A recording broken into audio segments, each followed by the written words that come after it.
Second में जीवन मुक्ति। और इसकी भी कथा भारतीय संस्कृति में बहुत प्रचलित है कि राजा जनक ने सेकंड में जीवन मुक्ति का अनुभव किया। जीवन मुक्ति के संदर्भ में सिर्फ राजा जनक का ही ये कहानी, ये कथा दिखाई जाती है। बाकी तो देखें तो जितने भी ऋषि मुनि हुए हैं सबके लिए दिखाते हैं कि सबने मुक्ति के लिए तपस्या की, मुक्ति के लिए पहाड़ों पर गए, मुक्ति के लिए अपना घर बार था सब कुछ छोड़ दिया। ऐसी ऐसी कथा हम सुनते आए हैं। लेकिन जब जीवन मुक्ति की बात आती है तो सिर्फ राजा जनक का ही विषय हमारे सामने आता है। तो राजा जनक के लिए दिखाते हैं कि जो राजा जनक था वो राजा होते हुए भी एक वैरागी, एक सन्यासी, एक साधु के समान था। इतना बड़ा राजपाट था लेकिन अभिमान नहीं था। लेकिन राजा जनक को ये सब ज्ञान कैसे हुआ उसके लिए एक कहानी सुनाते हैं। और कहानी की शुरुआत होती है, दिखाते हैं कि राजा जनक एक बार सोए हुए थे और जब वो सोए हुए थे तो उनको स्वप्न आता है कि किसी दूसरे राजा ने उनके ऊपर आक्रमण कर दिया है और राजा अपनी जान बचाने के लिए भाग रहा है। राजा जनक जी के लिए दिखाते हैं कि वो बहुत तेज भाग रहे हैं और भागते भागते एक जंगल में पहुंच जाते हैं। बहुत आगे निकल जाते हैं तो भूख प्यास लगती है। उसे एक बुढ़िया की कुटिया दिखाई देती है तो कहते हैं राजा जनक जी उनके पास जाते हैं और कहते हैं माता जी मुझे कुछ खाने को मिल सकता है। एक जैसे भिखारी के रूप में उनसे याचना करते हैं कि मुझे कुछ दे दो। और वो बुढ़िया कहती है कि मेरे पास जो कुछ था वो सब मैंने खा लिया है, जो कुछ बना हुआ था, लेकिन मेरे पास सूखे दाल चावल हैं, अगर तुम उनका कुछ बना सको तो तुम उनको अपने यूज में ले सकते हो। तो राजा जनक ने दाल और चावल की खिचड़ी चढ़ा दी। लेकिन कथा में दिखाते हैं कि उसी वक्त जंगल में दो सांड जो थे वो आपस में लड़ते लड़ते लड़ते लड़ते वहाँ पहुँच जाते हैं जहाँ खिचड़ी पक रही होती है और उनकी लड़ाई में वो खिचड़ी का जो बर्तन था वो टूट जाता है। जैसे ही बर्तन टूटता है तो राजा जनक की आंख खुल जाती है। राजा जनक जब देखता है तो पूरा पसीना पसीना और आंखों से पानी और एक विचार चलता है कि मैं राजा था या भिखारी। और तब से वो चिंतन चलना शुरू हो जाता है कि ये सौपन क्या था, क्या मुझे दिखाना चाहता है, वास्तविकता क्या है। तो सुबह जैसे होती है तो वो अपने मंत्रियों को सभी को बुलाता है, सभा को बुलाया जाता है और सभा में सबके आगे अपना ये रात को जो घटना घटी, सौपन की जो घटना थी वो घटना सबको बताता है और इसका रहस्य पूछता है। तो जितने भी सभा में मंत्री बैठे थे उनको इसका अर्थ समझ नहीं आता और वो राजा को सलाह देते हैं कि हम किसी ऋषि मुनियों की सभा को बुलाएंगे और वही आपके इस प्रश्न का हल कर सकते हैं। तो बुलाई गई सभा। तो राजा जनक ने दो सिंहासन लगवाए, एक सोने का और एक चांदी का। और उसमें कहा गया कि जो चांदी के सिंहासन पर बैठकर मेरे इस प्रश्न का, मेरी दुविधा का हल करेगा, आधा राजपाट उसका और मैं शिष्य, वो मेरा गुरु। और अगर मेरी इस दुविधा का हल नहीं निकल पाता है तो आजीवन कारावास। और दूसरा सोने का सिंहासन कि जो सोने के सिंहासन पर बैठकर मेरे प्रश्न का उत्तर देगा उसको मेरा संपूर्ण राजपाट और मैं शिष्य, वो मेरा गुरु। अगर नहीं दे पाया तो उसी समय मृत्यु दंड। तो जितने भी आए थे उन सब ने सोचा कि भाई मृत्युदंड से तो चलो जान तो बचेगी, आजीवन कारावास ही सही, तो जो भी प्रश्न का उत्तर देना चाहे वो चांदी के सिंहासन पर बैठकर ही देता। लेकिन राजा को संतुष्टि नहीं हुई, कोई भी उसके प्रश्न का उत्तर नहीं दे पाया। इसके साथ ही एक घटना दिखाते हैं कि एक अष्टावक्र नाम के ऋषि हुए हैं। उस समय उनकी आयु जो थी बड़ी छोटी थी, 8 वर्ष की आयु थी। तब कहते हैं कि वो बच्चों के साथ खेलने गए तो बच्चों ने उनका तिरस्कार कर दिया, क्योंकि अष्टावक्र को दिखाते हैं कि उनको पिता नहीं थे। तो बच्चों ने उनको एक जो कमेंट कहते हैं, एक ताना कहते हैं कि हम इसको अपने साथ नहीं खिलाते, इसको तो अपना बाप भी नहीं है। तो उस उम्र में अष्टावक्र अपनी माँ के पास जाता है, उसे बड़ा दुख होता है कि मेरे साथ कोई खेलता नहीं है। वो अपनी माँ से पूछता है कि मेरे पिताजी कहाँ हैं। वो छिपाने की कोशिश करती है लेकिन वो बालक हठ करता है। तब वो सच्चाई बताती है कि तुम्हारे पिताजी जो हैं वो राजा जनक की कारावास में बंदी हैं। लेकिन अल्प आयु से ही अष्टावक्र को बहुत ही एक ज्ञान था, सद्बुद्धि थी, परमात्म ज्ञान की समझ उसको थी। तो कहते हैं जब वो ऋषि मुनियों की दरबार लगी हुई थी उस समय अष्टावक्र जी राजा जनक के महल में आते हैं और वो आकर सीधा सोने के सिंहासन पर बैठते हैं। अब ये बड़ी वंडरफुल बात थी कि अभी तक सोने के सिंहासन पर बैठकर किसी ने उत्तर नहीं दिया था। तो पूरी सभा जो भी ऋषि मुनियों की बैठी हुई थी, कहते हैं कि वो सब अष्टावक्र को देखकर हंसने लगती हैं, क्योंकि जो अष्टावक्र का जो शरीर था वो उसमें 8 जैसे कि हम कहें टेढ़ा मेढ़ा ऐसे था, मना सुंदर शरीर नहीं था। तो जब वो सारे ऋषि मुनि हंसने लगते हैं तो अष्टावक्र जी कहते हैं कि हे राजा जनक, तुमने अपने यहाँ सारे मोचियों की सभा को बुला रखा है, ये जो बैठे हैं ये सब मोची हैं। तो एकदम पूरे महल में सन्नाटा छा जाता है, पूरी सभा में, कि अष्टावक्र ऐसा क्यों कह रहे हैं। राजा जनक को भी बड़ा थोड़ा सा बुरा लगता है। वो कहते हैं कि आप ऐसे कैसे कह सकते हैं, ये इतने बड़े ऋषि मुनि, इतने बड़े बड़े विद्वान हैं और आप इनको मोची कहकर इनका अपमान कर रहे हो। तो अष्टावक्र जी कहते हैं कि सच तो कह रहा हूँ, क्योंकि जो यहाँ बैठे हैं वो मेरे इस शरीर को देखकर हंस रहे हैं, इस शरीर रूपी चमड़ी को देखकर हंस रहे हैं। यानी ये सब क्या देखने वाले हैं, चमड़ी देखने वाले हैं। और चमड़ी देखने वाले को तो मोची कहा जाता है कि चमड़ी अच्छी है, चमड़ा बुरा है, इससे क्या बन सकता है, क्या नहीं बन सकता है। तो इन सब की जो दृष्टि है वो मेरे शरीर की तरफ गई। तो जो मंत्री होता है वो अष्टावक्र जी को पूरी कहानी समझाता है कि ऐसा ऐसा राजा ने स्वप्न में देखा और ये कंडीशन है कि ऐसे सोने के सिंहासन पर बैठकर जवाब देंगे तो मृत्युदंड, चांदी पर बैठेंगे तो आजीवन कारावास, और अगर सही जवाब देते हैं तो आधा राजपाट, सोने के सिंहासन पर बैठकर सही जवाब दिया तो पूरा राजपाट। अब आप इसका हल कीजिए। तो अष्टावक्र जी राजा जनक को कहते हैं कि राजन, स्वप्न कभी सत्य नहीं होते, स्वप्न सच्चे नहीं होते, वो मात्र एक भ्रम था, कुछ देर के लिए देखा वो टूट गया।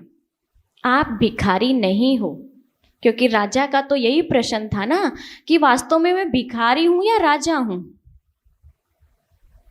तो कहता राजन आप भिखारी नहीं हो। तो राजा जनक जी कहते हैं तो इसका अर्थ है कि मैं राजा हूं। तो अष्टावक्र जी कहते हैं कि नहीं, आप राजा भी नहीं हो। तो कहता फिर मैं कौन हूं? कहते आप राजा कैसे हो? ये जो रजाई है, ये जो सीट है, ये कहाँ से मिली आपको? इस राज्य सिंहासन पर तो पहले भी बहुत सारे बैठ चुके हैं, आपके परदादा, दादा, आपके पिताजी। आपने कुछ इसको बनाया क्या? इसको कमाया क्या? नहीं। तो आप राजा भी नहीं हो। तो कहता फिर मैं कौन हूँ? कहते वही तो सत्य है कि आप ना राजा हो ना भिखारी हो। वो कहता है कि हे महात्मा, आप मुझे सत्य का ज्ञान करवाइए, ये सारा राजपाट मैं आपके हवाले कर दूंगा, आप मुझे सत्य तो बताइए, सत्य है क्या? तो कहता है राजन, कौन से राजपाट की बात कर रहे हो? जब तुम राजा ही नहीं हो तो तुम किसका राजपाट मुझे दोगे?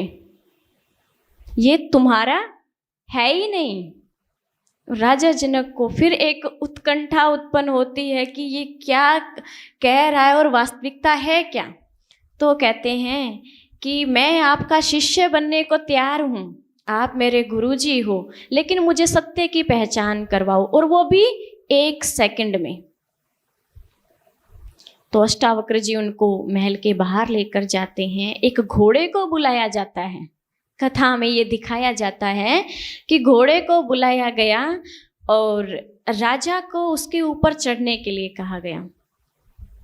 अब आप सब जानते ही हैं कि जब घोड़े के ऊपर चढ़ना होता है तो जैसे ही एक पैर रखते हैं तो दूसरा पैर तुरंत उठाकर दूसरी तरफ रखना होता है। तो राजा भी ऐसे ही करता है, एक पैर रख के फट से दूसरा पैर उसके ऊपर रखता है। लेकिन अष्टावक्र जी कहते हैं, हे राजन, ये क्या? मैंने तुम्हें एक पैर रखने के लिए कहा था, घोड़े के ऊपर चढ़ने के लिए नहीं कहा था। वापिस उतरो। वापिस नीचे आता है, फिर कहता अब दोबारा चढ़ो। तो जैसे ही एक पैर रखता है, दूसरे को रखने के लिए उठाता है, तो अष्टावक्र जी कहते हैं, राजन रुक जाओ। यही सत्य है कि इस समय ना तुम ऊपर हो ना तुम जमीन पर हो, ना तुम भिखारी हो ना तुम राजा हो। और कहते हैं उसी 1 सेकंड के अंदर राजा जनक को एक प्रकाश की, एक सत्य ज्ञान की अनुभूति होती है, और उसको दिखाया गया है सेकंड में जीवन मुक्ति। और इस कथा के बाद तो राजा जनक के संदर्भ में और भी बहुत सारी छोटी छोटी कहानियां दिखाई जाती हैं कि राजा जनक जी जब प्रसिद्ध हुए तो उनकी परीक्षा लेने के लिए और साधु ऋषि मुनि, कहते हैं सुखदेव जी भी खुद उनकी परीक्षा लेने के लिए आए, देखने के लिए आए कि सिर्फ राजा का नाम है या राजा के अंदर कुछ शक्ति भी है। तो वो छोटे छोटे कहानियों पर भी हम बात करेंगे, लेकिन उससे पहले हम इस कथा का आध्यात्मिक रहस्य समझते हैं कि वास्तविकता क्या है। तो कहानी की जब शुरुआत होती है तो हमारे भी जीवन में बहुत सारे प्रश्न उत्पन्न होते हैं, कभी सुख कभी दुख, और कई बार हम उसके अंदर उलझ जाते हैं कि वास्तव में जीवन है क्या। लेकिन हम सबको जीवन का उद्देश्य ही नहीं पता होता। जीवन को हम जी रहे हैं, लेकिन जीवन का उद्देश्य क्या है, वास्तविक जीवन क्या है, ये हम किसी को ज्ञान ही नहीं है। और जब तक इसका ज्ञान नहीं है तो हमारी भी राजा जनक जैसी स्थिति थी। कभी उसके पास गए, कभी उनके पास गए, मुझे चिंता है, मुझे घबराहट है, मुझे बेचैनी हो रही है, फलाने ने ऐसा कह दिया, उसने ऐसा कह दिया। ये सब प्रश्न राजा जनक की तरह हमारी भी बुद्धि में आते हैं। कभी दुख की अनुभूति होती है तो कभी सुख की अनुभूति भी होती है, लेकिन हम वास्तविकता से बहुत दूर हैं। तो वास्तविकता क्या है जो अष्टावक्र ने राजा जनक को समझाई कि ना हम शरीर हैं ना हम। राजा अष्टावक्र ने क्या समझाया उनको कि ना मैं जो तुमने सोपन में देखा, ना तो तुम वो भिखारी हो और ना जिस सिंहासन पर बैठे हो ना तुम राजा हो। और हमें किस चीज़ का अभिमान होता है? मैं डॉक्टर, मैं टीचर, मैं इंजीनियर। आपसे भी अगर किसी की पहचान पूछी जाए तो आप भी खड़े होकर यही परिचय देंगे, पहले अपना नाम, फिर अपना प्रोफेशन, फिर अपने घर का एड्रेस। लेकिन आप बताइए, क्या ये आपका परमानेंट एड्रेस है?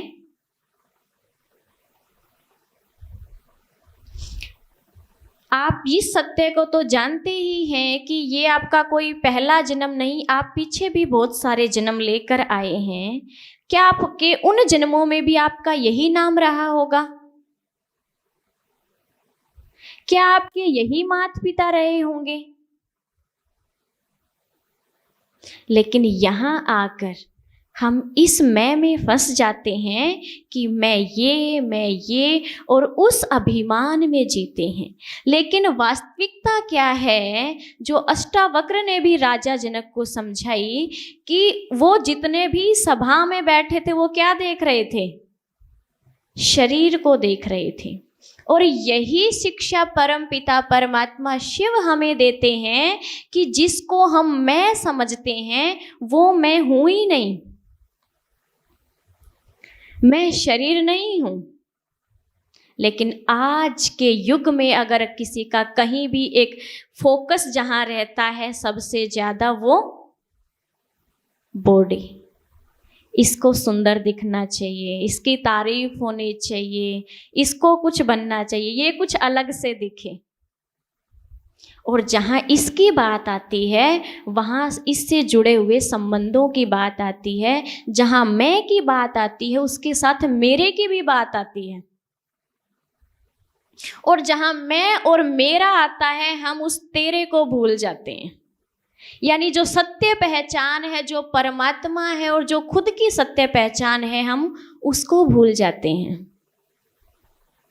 लेकिन भगवान हमें बताते हैं कि तुम ये शरीर नहीं, लेकिन इस शरीर के अंदर एक चैतन्य शक्ति आत्मा हो, जिसको कोई रूह कहता है, कोई प्राण कहता है। तुम ये शरीर हो ही नहीं,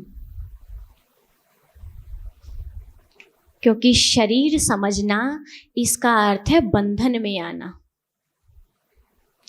और हम सब क्या चाहते हैं? मुक्ति चाहते हैं।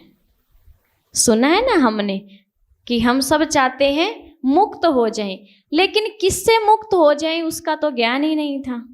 हम मुक्त की परिभाषा सिर्फ हमने इतनी सुनी है कि हम जन्म मरण के चक्र से मुक्त हो जाएं। लेकिन आप राजा जनक की बात सोचिए, जब उन्होंने जीवन मुक्ति का सेकंड में अनुभव कर लिया तो क्या उन्होंने शरीर छोड़ दिया? वो तो तब भी राज कर रहे थे। ऐसा ही ना हमने कथा में सुना है कि वो तब तक भी जीवन जीते रहे, लेकिन उनको ज्ञान हो गया, उन्होंने अनुभव कर लिया। तो मुक्ति का अर्थ केवल इतना नहीं है कि हम जन्म मरण के चक्र से मुक्त हो जाएं, लेकिन वास्तव में मुक्ति क्या है कि जिस मैं और मेरे में हम फंस गए हैं, जिस बंधन में हम आ गए हैं, उस बंधन से हम मुक्त हो जाएं। और केवल मुक्ति भी नहीं, राजा जनक के लिए दिखाया है जीवन मुक्ति। दो शब्द हैं, मुक्ति और जीवन मुक्ति। मुक्ति के साथ जीवन शब्द जुड़ गया है, यानी जीवन भी है और मुक्ति भी है। तो राजा जनक किससे मुक्त हो गए? हाँ जी, बंधनों से। कौन से बंधनों से? जो मैं और मेरे के बंधन थे।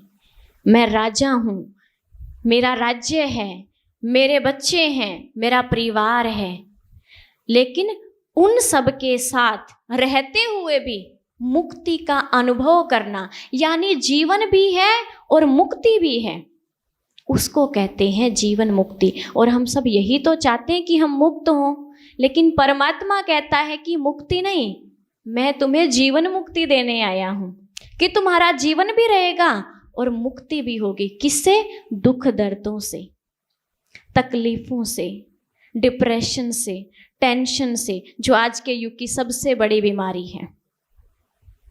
और जब इनसे मुक्त हो जाएंगे तो जीवन में रहते हम उस जीवन मुक्ति का सच्चा अनुभव कर सकते हैं, और हम भी वो राजा जनक जैसी विदेही स्थिति बना सकते हैं। क्योंकि राजा जनक को क्या कहा? विदेही राजा जनक, कि देह में रहते, शरीर में रहते विदेही। तो राजा जनक को कौन सा ज्ञान हो गया? तो राजा जनक को आत्मा का ज्ञान हो गया कि मैं शरीर नहीं, मैं आत्मा हूं। शरीर यही लिया था, इस जन्म में राजा हूं, अगले जन्म में और कुछ हो सकता हूं।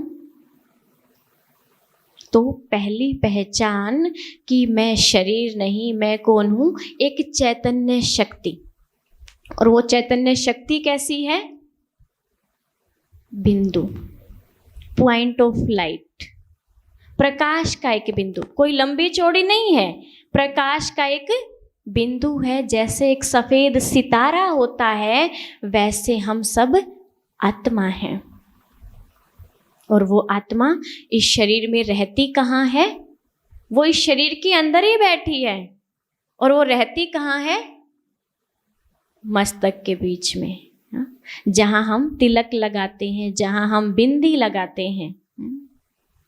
और कहते हैं ना कि बिंदी सुहाग की निशानी होती है। लेकिन हम बिंदी लगाएं या ना लगाएं, तो सुहाग की तो जितनी उम्र होती है वो निश्चित होती है। वास्तव में वो आत्मा सुहागिन की निशानी है। क्यों आत्मा सदा सुहागिन है? क्योंकि आत्मा कभी मरती नहीं है। हमने शास्त्रों में ये चीज बड़े अच्छे से पढ़ी है कि पानी उसको भिगो नहीं सकता, अग्नि उसको जला नहीं सकती, तलवार उसको काट नहीं सकती। आत्मा क्या है? अजर अमर अविनाशी है। और ये शरीर क्या है? विनाशी है। और इसीलिए हम पीछे भी किसी जन्म में थे, हम कौन थे? तब भी हम आत्मा थे। हमने क्या किया? सिर्फ ये चोला बदला है, इस ड्रेस को बदला है। हमारी वही पहचान है कि हम कौन है? आत्मा है। उस जन्म में भी आत्मा थे, इस जन्म में भी आत्मा है, और आगे जाएंगे तो भी हम आत्मा ही हैं। तो ये सच्चा ज्ञान है जीवन मुक्ति का अनुभव करने के लिए कि मैं शरीर नहीं, मैं अजर अमर अविनाशी हूं। अब आत्मा इस शरीर के अंदर करती क्या है? अब जैसे शरीर के भी ऑर्गन्स है ना, हाथ है, मुंह है, पैर हैं, सबकी अपने अपने अलग अलग काम है। मुंह है, बोलेगा, कान है, सुनेंगे, आँख है, देखेंगी, पैर है, चलेंगे। यानी सबका क्या है? अपने अपने काम है। ऐसे ही हमारी आत्मा की भी 3 शक्तियां हैं, 3 ऑर्गन्स हैं, मन, बुद्धि और संस्कार। तो आत्मा की पहली शक्ति है मन। मन क्या करता है? कोई भी जो विचार उत्पन्न होता है वो हमारे मन में आता है। हम यही कहते हैं ना कि मेरे मन में ये थॉट आया, मेरे मन में ऐसा विचार आया, मेरे मन में ये संकल्प आया। तो मन का जो कार्य है वो है सोचने का, संकल्प उत्पन्न करने का, थॉट क्रिएट करने का। और उसमें थॉट भी कई तरह के आते हैं, जैसे नेगेटिव हो सकते हैं, पॉजिटिव हो सकते हैं, वेस्ट हो सकते हैं, नेसेसरी हो सकते हैं, जो नॉर्मल आते हैं। तो हमारा मन कौन से संकल्प उत्पन्न करता है? नेगेटिव, पॉजिटिव, वेस्ट और नेसेसरी तो सबको आते ही हैं। यानी हम अगर किसी के लिए बुरा सोच रहे हैं, अपने लिए कोई हीन संकल्प कर रहे हैं, मेरे से हो नहीं सकता, मैं कर नहीं सकता, तो वो कौन सा संकल्प है? नेगेटिव। अच्छा सोच रहे हैं, सदा पॉजिटिव हो जाएगा, दूसरों के लिए भी सद्भावना है, शुभ भावना है, वो संकल्प कौन से हैं? पॉजिटिव। और एक होता है कि हम कल्पनाओं के संसार में जीते हैं, बड़ी लंबी चौड़ी आगे तक की प्लानिंग करते हैं। एक होता है फ्यूचर प्लानिंग, वो जरूरी है, बट एक होता है कि जो बातें कभी सिद्ध हो ही नहीं सकती, जिन बातों का कोई अर्थ ही नहीं है और हम उनकी भी कल्पनाएं करते रहते हैं, उनको कहते हैं वेस्ट, यानी व्यर्थ संकल्प। और चौथे जो हम बात कर रहे हैं, नॉर्मल हम सबके चलते हैं, अभी भोजन का समय हो गया, अभी ट्यूशन जाने का समय है, अभी स्कूल जाना है, तो ये है हमारे जरूरी, नेसेसरी। तो हम अपने मन को चेक करें कि हमारे अंदर कौन से संकल्प सबसे ज्यादा चलते हैं। हाँ जी, नेसेसरी। और क्योंकि मोस्टली जितना भी जो रिस्पॉन्स करते हैं आता है जवाब, वो यही आता है कि ज़्यादा क्वांटिटी तो वेस्ट और नेगेटिव की ही होती है, वेस्ट की ही ज़्यादा होती है। और यही कारण है कि जब हम परेशान होते हैं, दुविधा में आते, तो वो हमारे संकल्पों की रचना होती है कि हम सोच वेस्ट रहे हैं। और दूसरी शक्ति है बुद्धि, क्योंकि जो हमने सोचा बुद्धि उसका निर्णय करती है। दूसरी शक्ति कौन सी है? बुद्धि। जो हमने सोचा बुद्धि उसका निर्णय करेगी, मुझे करना है कि नहीं करना है, करूं या ना करूं। और बुद्धि जिसकी जैसी होगी वो वैसा ही निर्णय देगी। और इसलिए हम कहते हैं बुद्धि के साथ कौन सा शब्द यूज करते हैं? सद्बुद्धि। भगवान से प्रेयर भी करेंगे ना, तो हम ये कहेंगे हे भगवान इसको सद्बुद्धि दे। यानी बुद्धि हम सबके पास है, लेकिन किसकी बुद्धि कैसी है। अगर बुद्धि सद्बुद्धि है तो वो अच्छा निर्णय करेगी। और आज हमारे सबके जो डिसीजन होते हैं वो कैसे होते हैं? 90% रोंग ही होते हैं। इसका मतलब बुद्धि सद्बुद्धि नहीं है, क्योंकि हमने बुद्धि के अंदर बहुत सारी बातों को स्टोर करके रखा हुआ है, बहुत सारी पुरानी बातों को यहाँ पर पकड़ के रखा हुआ है। और किसी व्यक्ति के सिर पर 50 किलो वेट रख दें और उसके पास हम कोई सलाह लेने के लिए जाएं या कोई शांति की, ज्ञान की 2 बात सुनने के लिए जाएं, तो उसका रिस्पॉन्स कैसा होगा? चिड़चिड़ा होगा, गुस्से वाला होगा कि मैं एक तो इतना भार मेरे सिर पे, ऊपर से आप शांति की बात कर रहे हो। तो बुद्धि से जब निर्णय लेने के लिए जाते हैं तो बुद्धि भी क्या कहती होगी? तो इतने सालों की बातें जमा इस बुद्धि के अंदर हैं, और इसीलिए हमारे जो डिसीजन हैं, हमारे जो निर्णय हैं, वो गलत होते हैं। और जब निर्णय ही गलत है तो हमारे कर्म कैसे होंगे? हमारी आदतें कैसी होंगी? जो तीसरी शक्ति हमने बात की, संस्कार, हमारी आदतें, कि जैसे हम कर्म करेंगे, मैंने संकल्प किया, फिर मैंने उस पर निर्णय दिया और फिर मैंने वो कर्म किया, वो मेरा संस्कार बन जाता है। हम एक बात कहते हैं ना कि संसार में क्या लेकर आए थे और क्या लेकर जाना है। खाली हाथ आए थे, खाली हाथ जाना है। लेकिन नहीं, ये परमात्म ज्ञान हमें सिखाता है कि हम पिछले जन्म के संस्कार आत्मा लेकर भी आई थी और लेकर जाएगी भी। यहाँ जो मैंने इसके अंदर भरा, जो मैंने किया, वो फल मुझे मिलेगा। हम सबका पूरा ध्यान फल के ऊपर होता है ना। मुझे ऐसा क्यों मिला? हम सब की जो दुविधा है, जो हम सबका दुख का कारण है, वो ये है, ऐसा क्यों? रिजल्ट ओरिएंट हो गए हम, रिजल्ट पर पूरा ध्यान है, ऐसा ही क्यों?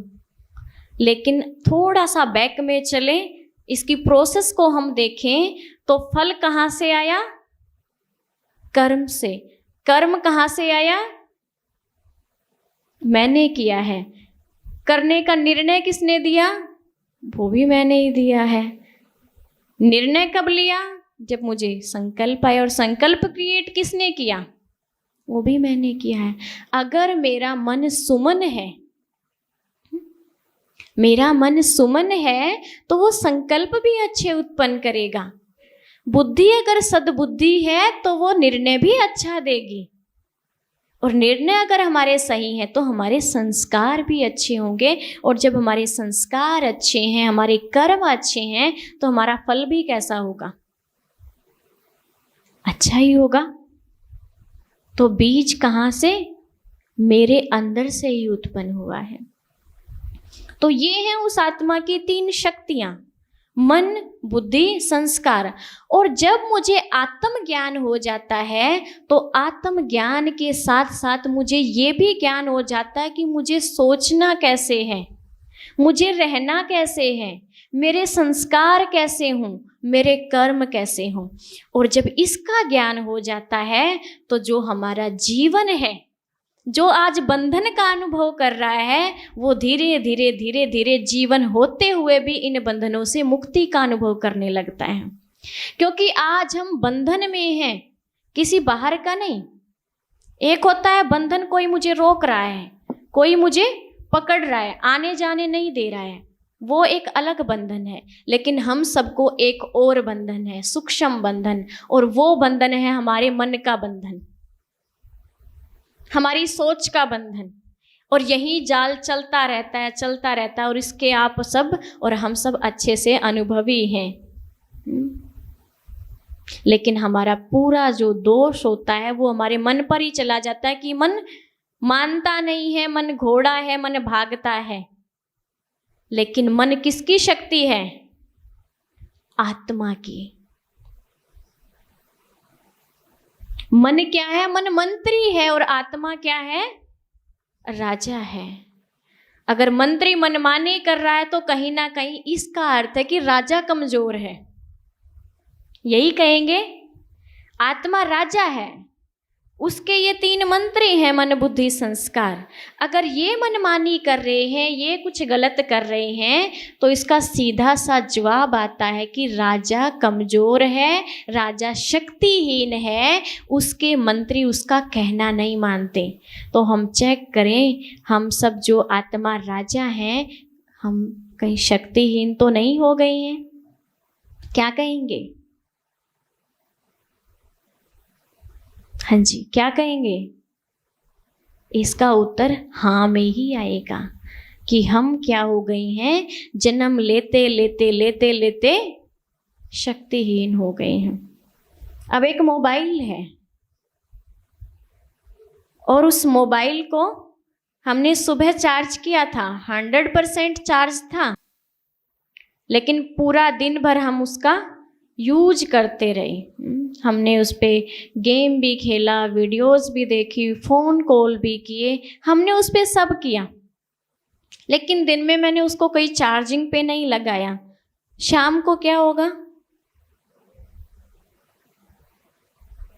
बैटरी लो, ऐसा ही डेड भी हो सकता है, स्विच ऑफ। क्यों? क्योंकि मैंने यूज तो किया लेकिन उसको चार्ज नहीं किया। अब यही बात हमारी आत्मा के साथ हुई कि जब हम इस धरती पर आए थे तो भगवान ने फुली चार्ज करके हमें भेजा था। गुण, शक्तियां सब हमारे अंदर थे। लेकिन जैसे जैसे जैसे जैसे हम जन्म लेते गए तो क्या हुआ? शक्तियां धीरे धीरे कम होने शुरू हो गई। और इस धरती पर जब हम आए, ये खेल जन्म मरण का हमने खेला, तो इस खेल में हम अपने आप को भूल गए, अपने आप को ही भूल गए। चार्ज किसको करेंगे? खुद को ही भूल गए तो चार्ज किसको करेंगे? और चार्ज नहीं करेंगे तो एक दिन तो ये होगा ही ना कि बैटरी लो हो जाएगी। और इसीलिए हमारी भी क्या हुई? बैटरी लो हो गई, सोचने समझने की शक्ति ही खत्म हो गई। और जो कमजोर होता है ना, तो कमजोर के ऊपर बाहर के जो वायरस होते हैं वो जल्दी अटैक करते हैं। यही कहते हैं ना कि अगर आपकी इम्यूनिटी पावर स्ट्रोंग होगी तो बीमारी आपके ऊपर नहीं आ सकती। अगर आपकी इम्यूनिटी पावर कम जो है वो कमजोर है ही नहीं पावर, इम्यूनिटी हमारी बहुत वीक है, तो क्या होगा? बाहर के वायरस जल्दी अटैक करेंगे, बीमारी हमें जल्दी पकड़ लेगी। तो हम सब की भी इम्यूनिटी क्या हुई? वीक हो गई। तो जो बाहर का प्रभाव था, जो कलयुग का वातावरण था, उन सब ने हमारे को क्या किया? प्रभावित किया, हमारे ऊपर अटैक डाला। और बाहर कैसा वातावरण है वो आप सब अच्छे से जानते हो। दुनिया में आज क्या है? नेगेटिविटी है, देखना गलत, सुनना गलत, बोलना गलत, सब क्या चल रहा है वो आप सब अच्छे से जानते हो। और वो हमारे अंदर आएगा तो हम भी क्या करेंगे? गलत ही करेंगे। लेकिन गलत को सही कैसे किया जाए? उसके लिए भगवान हमें आत्मा का पाठ सिखाते हैं कि पहले तो तुम खुद को जानो कि तुम शरीर नहीं, शरीर के अंदर रहने वाली, शरीर को चलाने वाली एक अद्भुत शक्ति हो। और तुम कोई ऐसे वैसे नहीं, तुम बहुत बलवान हो। क्यों? क्योंकि आत्मा किसकी संतान है? परमात्मा की। और परमात्मा के लिए क्या कहते हैं? शांति का सागर, प्रेम का सागर, आनंद का सागर, ज्ञान का भंडार, गुणों का भंडार। और जब जिसका पिता इतना शक्तिशाली है, इतना धनवान है, इतना शक्तिवान है, और उसका बच्चा कहे मैं भिखारी हूं, उसका बच्चा, बाप साहूकार है और बच्चा किसी से गली में 10-10 रुपए मांगे तो कैसा लगेगा? या तो इनका बाप इनको देता नहीं है, ऐसा ही कहेंगे, या इनके पास कुछ है ही नहीं। लेकिन हम ये तो कह नहीं सकते कि भगवान हमें देता नहीं है, और ये भी नहीं कह सकते कि भगवान के पास है भी नहीं। तो कहीं ना कहीं हमारे लेने में चूक है। और हम ये भी भूल गए कि हम इतने बड़े पिता के बच्चे हैं। तो हम आत्मा क्या है? शांत स्वरूप हैं, प्रेम स्वरूप हैं, शक्ति स्वरूप हैं। हमारे अंदर बहुत पावर है। तो उस आत्मा को जब हम जान जाते हैं तो अपनी शक्तियों को भी हम पहचान जाते हैं। फिर दूसरी बात आती है कि हम बात कर रहे थे कि आत्मा की इम्यूनिटी वीक हो गई है। अब उसको चार्ज कैसे करें? दो चीजें होती हैं, एक होती है गाड़ी और एक होता है उसके अंदर बैठने वाला ड्राइवर। और दोनों इंपॉर्टेंट हैं। अगर गाड़ी नहीं है और ड्राइवर कहे मैं बहुत बड़ा एक्सपर्ट हूं चलाने में, तो पता कैसे चलेगा? गाड़ी भी होनी जरूरी है। गाड़ी खड़ी है लेकिन ड्राइवर ना हो तो गाड़ी तो अकेले चल नहीं सकती। अब गाड़ी और ड्राइवर, गाड़ी के अंदर जो फ्यूल है, पेट्रोल है, डीजल है, जो उसको चाहिए वो पूरा है, लेकिन उसके अंदर जो बैठने वाला ड्राइवर है उसको हम 1 हफ्ते तक खाना ही ना दें तो सही गाड़ी कंट्रोल कर पाएगा? या फिर हम ऐसा करें कि उसको भोजन ना करवाएं, ड्रिंक करवा दें तो सही चला पाएगा? क्या करेगा? एक्सीडेंट करेगा। अब इसको हम सूक्ष्म में लेते हैं, अपने गाड़ी और ड्राइवर के ऊपर आते हैं। इस शरीर को चलाने वाली कौन है? आत्मा। इसका मतलब शरीर अलग है और आत्मा अलग है। तो शरीर है गाड़ी और इसको चलाने वाला ड्राइवर कौन है? आत्मा। शरीर को हम दिन में 3 बार 4 टाइम अपना क्या करते हैं? अच्छे से भोजन देते हैं। इतना डाइट कॉन्शियस है आजकल का ज़माना, तो और भी कुछ इतना हो गया है डाइट कॉन्शियस कि अभी 11 बजे सैलेड, 12 बजे फलाना पानी, 1 बजे लंच, फिर शाम को ग्रीन टी, फिर दलिया, फिर ओट्स, एक एक चीज़ इतनी बारीकी से। किसके लिए? गाड़ी के लिए। गाड़ी की खुराक पर फुल अटेंशन है कि इसका फ्यूल कम नहीं होना चाहिए, लेकिन इसके ड्राइवर को क्या खिला रहे हैं? आपके किचन में बनता है आत्मा ड्राइवर के लिए कोई खाना? कभी नाश्ता करवाया हो या सोचा हो चलो इसका भी डाइट चार्ट ले लें किसी डाइटिशियन से? नहीं सोचा, क्योंकि ड्राइवर का पता ही नहीं था कि इसको चलाने वाला कोई ड्राइवर भी है। तो आप बताइए, जब इसका ड्राइवर भूखा बैठा है तो गाड़ी चलेगी कैसे? इसको भोजन तो करवा नहीं रही, उसके बदले इसको क्या खिला रहे हैं? वेस्ट, नेगेटिव, तेरी मेरी, यही खिला रहे हैं। मीन्स इस ड्राइवर को हम ड्रिंक करवा रहे हैं। तो अब बताइए, अब वो इस गाड़ी को सही चला पाएगा कि नहीं चला पाएगा? इस गाड़ी को सही चला पाएगा कि नहीं चला पाएगा?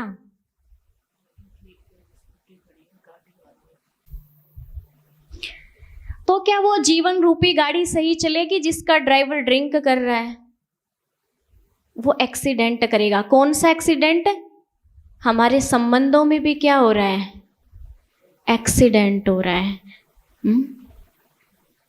क्योंकि जब इसके अंदर सही खुराक नहीं जाएगी, गलत खान पान जाएगा। हम अपने शरीर से भी इसका अच्छा उदाहरण ले सकते हैं। अगर हमारे शरीर के अंदर एक चीज भी गलत चली जाए, कुछ ऊपर नीचे खा लें, तुरंत फूड पॉइजन हो जाता है। और क्या होता है फिर? शरीर की हालत हम सब जानते हैं। और आत्मा के अंदर गलत डाइट जा रही है तो कितनी सारी प्रॉब्लम्स क्रिएट हो रही हैं, उसके भी आप अच्छे से अनुभवी हैं। तो हमें इस सत्य ज्ञान को समझना है कि आत्मा की खुराक क्या है। इस ड्राइवर को कौन सा भोजन दें जो ये ड्राइवर एक्सीडेंट ना करे, जो ये ड्राइवर इस जीवन रूपी गाड़ी को अच्छे से चलाए, संबंधों में टकराव ना हो। क्योंकि आज तो ये हालत हो गई है कि सामने वाला अगर एक बात बोलता है तो क्या कहते हैं हम, सामने वाला पूरी बात सुनता भी नहीं है, तब तक तो 10 जवाब निकल जाते हैं। क्योंकि आत्मा के अंदर क्या हो गया है? सहनशीलता की कमी, शांति की कमी। यानी जो हमारे दिव्य गुण थे, जो आत्मा की पावर थी, वो खत्म हो गई। और जो बाहर की जो बुराइयां थी, जो बाहर के वायरस थे, वो हमारे अंदर आ गई। गुस्सा, नेगेटिविटी, ईर्ष्या, द्वेष, नफरत, लोभ, मोह, अहंकार, कितनी सारी बुराइयों ने प्रवेश कर लिया। और जहां बुराइयां होंगी, जहां पाप होगा, वहां क्या होगा? दुख होगा, अशांति होगी। तो जीवन में रहते सच्ची सुख शांति का अनुभव करना है हमें भी। अगर राजा जनक जैसा विदेही बनना है तो इस शरीर को भूलकर शरीर के अंदर रहने वाली जो आत्मा है, जो इस शरीर को चलाने वाली है, उस शक्ति पर ध्यान देना होगा, उसकी डाइट पर ध्यान देना होगा। और उस आत्मा की डाइट है परमात्मा का ज्ञान, परमात्मा का ध्यान, मीन्स मेडिटेशन। जैसे जैसे हम खुद को सोल कॉन्शियस समझेंगे, बॉडी से डिटैच होने की प्रैक्टिस करेंगे और अपने मन बुद्धि को उस परमात्मा से जोड़ेंगे, तो हमारा मन सुमन बन जाएगा, हमारी बुद्धि सद्बुद्धि बन जाएगी। और जो हमारे कर्म होंगे वो सुकर्म होंगे। और जो हमें फल मिलेगा, इस जीवन का जो रिजल्ट हमारे सामने होगा, वो कैसा होगा? वो सिर्फ अच्छा ही नहीं होगा, वो बहुत अच्छा होगा, आनंदमय होगा। हमें जीवन जीने की कला आ जाएगी, क्योंकि हम जीवन जीने की कला भूल चुके हैं। जीवन जीना कैसे है? आज तो हम जीवन को सिर्फ काट रहे हैं, जीवन को ढो रहे हैं, बस मजबूरी में संबंधों को निभा रहे हैं, लेकिन कोई रस नहीं है, कोई मजा नहीं है। एक मजबूरी है, दिखावे के लिए करना भी पड़ता है ना? यही हालात हो गए हैं। लेकिन ये गारंटी करते हैं परमपिता परमात्मा शिव कि जैसे ही तुम खुद को शरीर नहीं आत्मा, और आत्मा के अंदर क्या जाना चाहिए क्या नहीं जाना चाहिए उसके डाइट पर ध्यान देते हो, आत्मा को परमात्मा से जोड़ते हो, तो ये गारंटी है कि तुम जीवन में रहती सच्ची जीवन मुक्त अवस्था का अनुभव कर सकते हो। और भले ही आप राजा ना हो, लेकिन आप इस शरीर के अंदर रहते वो आत्मा राजा जनक जैसी स्थिति का, उच्च स्थिति का अनुभव कर सकती है।